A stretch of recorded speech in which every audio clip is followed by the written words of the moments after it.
తెలంగాణ ప్రగతి ఆడబిడ్డలకు పుట్టింటి కానుకగా ఇందిరమ్మ చీరలు మహిళల ఉన్నతే 2 విడతల్లో అర్హులందరికీ పంపిణీ చేస్తాం. ముఖ్యమంత్రి రేవంత్ రెడ్డి వెల్లడి.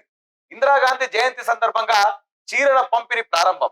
తెలంగాణ సాంప్రదాయాలకు అనుగుణంగా రాష్ట్రంలోని 1 కోటి మంది మహిళలకు పుట్టింటి కానుకగా ఇందిరమ్మ చీరలను పంపిణీ చేస్తున్నామని చెప్పేసి అవి వారి ఆత్మ గౌరవానికి ప్రతీకలుగా నిలుస్తాయని సీఎం రేవంత్ రెడ్డి తెలిపారు. మహిళల ఉన్నతి తెలంగాణ ప్రగతి పేరిట రాష్ట్ర వ్యాప్తంగా పండగ వాతావరణంలో మహిళా శక్తి చీరలను పంపిణీ చేస్తామన్నారు. గ్రామాల్లో గురువారం నుంచి డిసెంబర్ 9 వరకు, పట్టణాల్లో మార్చి 1 నుంచి 8 వరకు అందజేస్తామన్నారు. దివంగత ప్రధాని ఇందిరాగాంధీ జయంతి సందర్భంగా హైదరాబాద్ లోని నెక్లెస్ రోడ్ వద్ద ఆమె విగ్రహానికి నివాళులర్పించిన అనంతరం సీఎం రేవంత్ రెడ్డి మహిళలకు ఇందిరమ్మ చీరలు పంపిణీ చేసినట్టు కూడా ఇక్కడ మనం చూసుకోవచ్చు.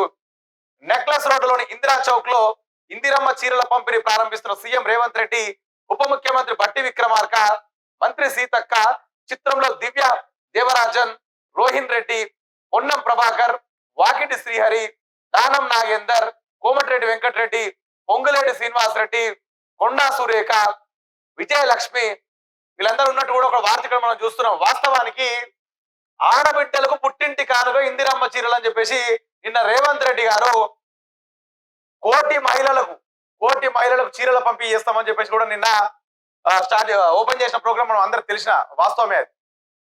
వాస్తవానికి మీరు ఇందిరమ్మ చీరలు పంపిణీ చేస్తారు కదా, ఇదే ఇందిరమ్మ చీరల్ని సరే ఇందిరమ్మ పేరు పెట్టుకురు ఓకే, మరి ఇందిరమ్మ పేరు పెట్టినప్పుడు తెలంగాణ ఆడబిడ్డలకి మకుటమైనటువంటి పెద్ద పండుగ అయినటువంటి బతుకమ్మ పండుగకి, దసరా టైంలో పెద్ద బతుకమ్మ పండుగకి విచ్చుట బాగుంటుండే.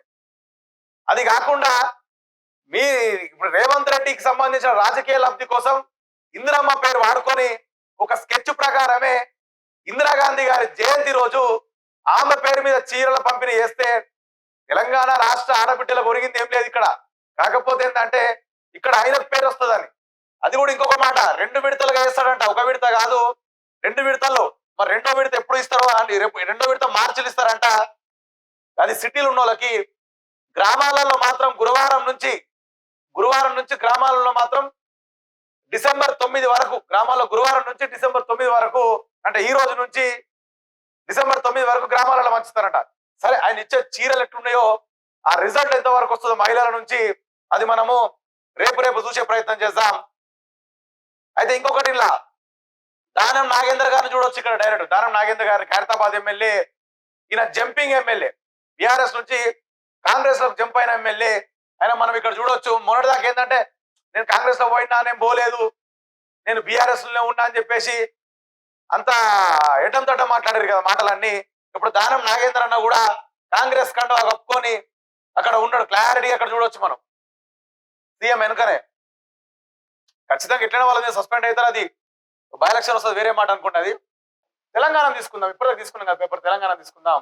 ఓట్ల పథకాలు నాడు రైతు భరోసా, నేడు ఇందిరమ్మ చీరలు. డిసెంబర్ 9 దాకా చీరల పంపిణీ కార్యక్రమం. డిసెంబర్ 2వ వారంలో సర్పంచ్ ఎన్నికలు. బతుకమ్మ చీరలకు ఇందిరమ్మ పేరు. గతంలో ఎంపీ ఓట్ల ముందు రైతు భరోసా. ఎన్నికల ముందే ప్రజలకు పథకాలు ఇస్తున్న రేవంత్ సర్కార్, ఓట్ల తర్వాత స్కీములు ఎగ్గొడుతున్న వైనం. ఇప్పటికే 2 విడతల రైతు భరోసా ఎగవేత. ప్రభుత్వ తీరుపై మండిపడుతున్న ప్రజలని చెప్పేసి కూడా మనం చూడొచ్చు ఇక్కడ. గతంలో ఏదైతే ఎంపీ ఓట్లు వచ్చినాయి కదా, ఎంపీ ఎలక్షన్ జరిగినాయి కదా, ఆ ఎంపీ ఎలక్షన్స్ వచ్చే ముందే రైతు భరోసా విడుదల చేసింది రేవంత్ సర్కార్. సేమ్ అదే ట్రిక్, అదే జిమ్మిక్కు మళ్ళీ ఇప్పుడు సర్పంచ్ ఎలక్షన్లో ప్లే చేస్తుంది. డిసెంబర్ 2వ వారంలో ఎన్నికల షెడ్యూల్ విడుదల చేస్తామని చెప్పేసి ఒక మాట చెప్పారు కదా. అందుకే స్కెచ్ తోటి ఇందిరమ్మ ఏమంటారు ఆమె బర్త్డేని, జయంతిని అడ్డం పెట్టుకొని రేవంత్ సర్కార్ ఇప్పుడు గురువారం ఏళ్ళ నుంచి 9వ తారీఖు దాకా ఫస్ట్ గ్రామాలలో, ఎందుకంటే ఇక చిన్న స్కెచ్ అర్థం చేసుకోవాలి. సిటీలో ఆపిరు, ఇప్పుడు సిటీలో మంచుతలేదు. ఎందుకంటే సిటీలో సర్పంచ్ల ఓట్లు ఉంటాయి కదా, సర్పంచ్ స్థానాలు ఉంటాయి కదా, అవి ఎక్కడ ఉంటాయి? గ్రామాలలో ఉంటాయి. కాబట్టి సిటీని పక్కకు పెట్టి సిటీని 2వ విడతగా వేసేసి అది మార్చి నుంచి పెట్టిండు. ఓన్లీ ఎలక్షన్ ఎన్నికల స్టంటే ఈ చీరలు వంచుడు. అందుకే గ్రామాలలో 9 తారీఖు దాకా వంచాలంట.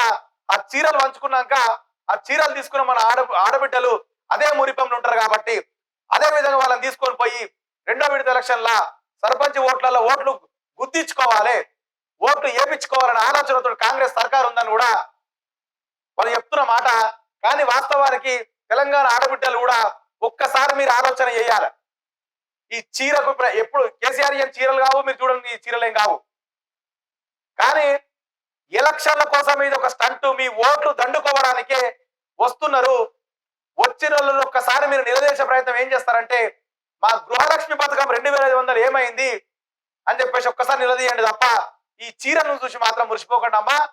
చీరను చూసి మురిసిపోయి మాత్రం మళ్ళా ఓటేసి రా, రేపు మళ్ళా సున్నా ఒక్కసారి గెలిచి గడ్డగొట్టారంటే ₹1 కూడా మన తెలంగాణ రాష్ట్ర ప్రజలకు వచ్చే సమాని ఫైదాని ₹1 కూడా రాదు. షేర్ చేయండి, లైక్ చేయండి, సబ్స్క్రైబ్ చేయండి. మరిన్ని వీడియోల కోసం బెల్ సింబల్ పై క్లిక్ చేయండి.